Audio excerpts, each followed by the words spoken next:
This is the Galaxy S21, a phone that had to make compromises in this increasingly competitive market of mid-tier phones.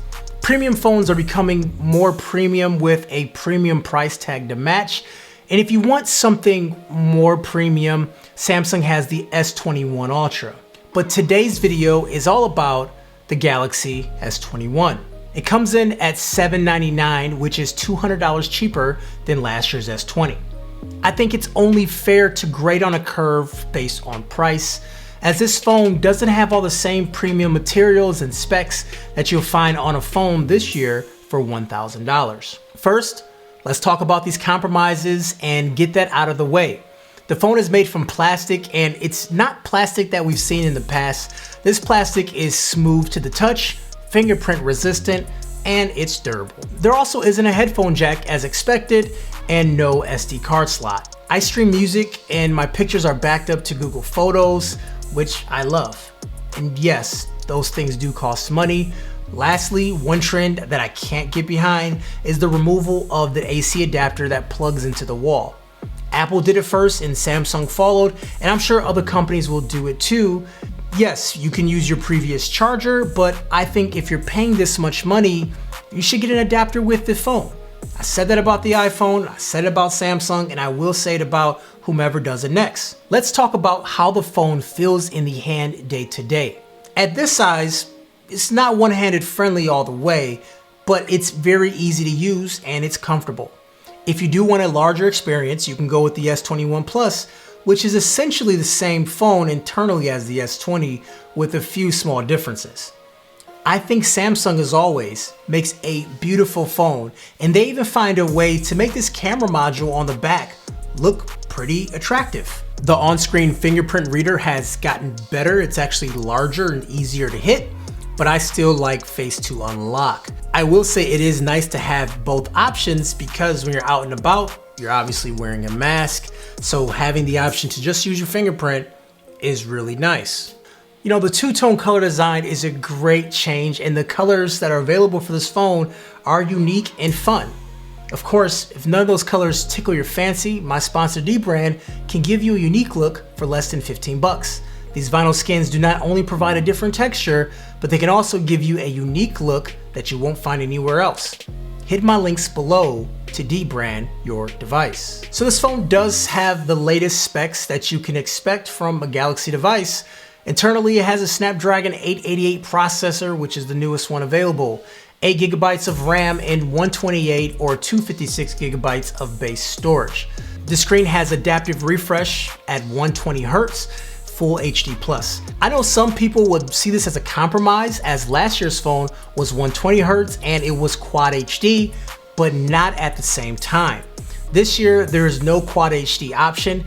I think if you're looking at specs on paper, you can see it as a downgrade, but if you're using the phone, Full HD 120 Hz was better all around, so they're just sticking with that setting.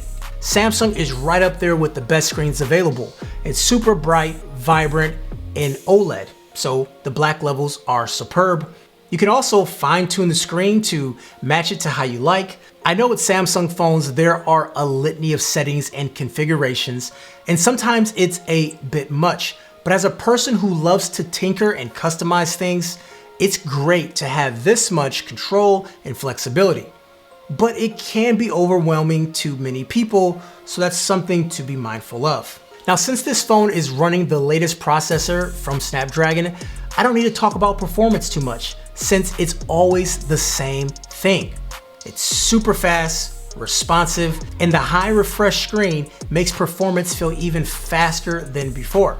The camera is always a big one, and I'm gonna spend a lot of time here. You know, the point and shoot cameras are dead now. Cell phone cameras have taken over. The most viral videos that we've seen are all captured on cell phones. So people want a good camera to capture that memory.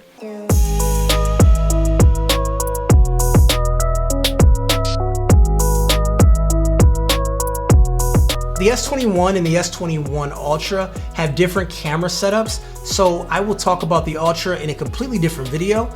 So up front, we have a 10 megapixel camera, and that's capable of doing video from 30 frames per second to 60 frames per second. One of my biggest criticisms of Samsung's front-facing camera is when you take a selfie, it brightens the skin. So now when you open up the camera app, it tells you, do you want bright or do you want normal looking selfies? Do you want something realistic or do you want it brighten your skin a little bit?